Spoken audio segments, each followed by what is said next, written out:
مسعود احسن۔ علامہ مناظر حسن گیلانی کے مطابق گوتم بدھ جو ہے وہ ممکنہ تو ایک نبی تھے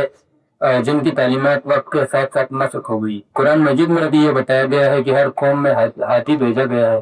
جبکہ بعض انبیاء جیسے ذوالکفل کا ذکر بہت مختصر ہے۔ اس تناظر میں کیا اسلامی عقیدے کی روح سے گوتم بدھ کے نبی ہونے کا کوئی امکان تسلیم کیا جا سکتا ہے؟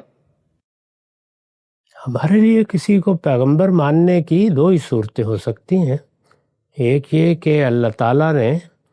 اپنے پیغمبروں کے ذریعے سے بتایا ہو،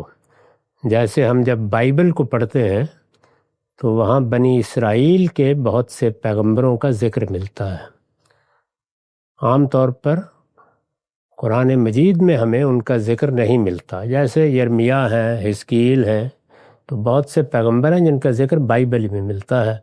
تو ہم ان کو مانتے ہیں، اس لیے کہ اللہ تعالیٰ کی طرف سے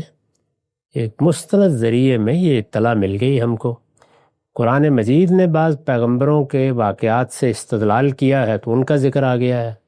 جیسے سیدنا ہود ہیں، صالح ہیں، اسی طرح شعیب ہیں۔ یہ ظاہر ہے کہ بہت قدیم زمانے کے پیغمبر ہیں، لیکن چونکہ قرآن نے ذکر کر دیا تو ہم مانتے ہیں۔ دوسرے یہ ہے کہ کسی شخص کی تعلیمات کی نوعیت بالکل متعین طور پر بتا دے کہ یہ تو پیغمبر ہی بات کر سکتا ہے، یعنی اطلاع نہیں ہے لیکن تعلیمات کا اشتراک بہت غیر معمولی ہے۔ تو اس طرح کی جو صورتحال ہے یہ زرتشت کے بارے میں تو نظر آتی ہے، یعنی زرتشت کی جو تاریخ ہم پڑھتے ہیں یا ان کی تعلیمات دیکھتے ہیں یا جو کتاب ان کی طرف منسوب کی جاتی ہے اس کا مطالعہ کرتے ہیں تو اس میں تو یہ چیز نظر آتی ہے کہ وہ غالباً پیغمبر تھے۔ پھر رسالت باب صلی اللہ علیہ وسلم سے بھی جب یہ پوچھا گیا کہ ہم مجوس کے ساتھ کیا معاملہ کریں تو آپ نے فرمایا کہ سنو بہم سنت اہل الکتاب، ان کے ساتھ وہی معاملہ کرو جو اہل کتاب کے ساتھ کرنے کی ہدایت کی گئی ہے۔ اس سے بھی آگے بعض قرائن ہیں جو خود قرآن میں ہے، جیسے کہ قرآن مجید نے ایک موقع پر ان امتوں کا ذکر کیا ہے جن کی طرف اللہ کے پیغمبر آئے، لیکن اب ظاہر ہے کہ وہ الگ الگ اپنا تشخص قائم کر چکی ہیں، جیسے یہود ہیں، نصارہ ہیں، تو اس میں دیکھیے گا مجوس کا ذکر بھی کیا ہے اور بالکل اسی ذیل میں کیا ہے۔ تو یہ قرائن ہیں جن کی بنیاد پر پھر ہم ان کے بارے میں ظن غالب کی حد تک یہ کہتے ہیں کہ وہ پیغمبر تھے۔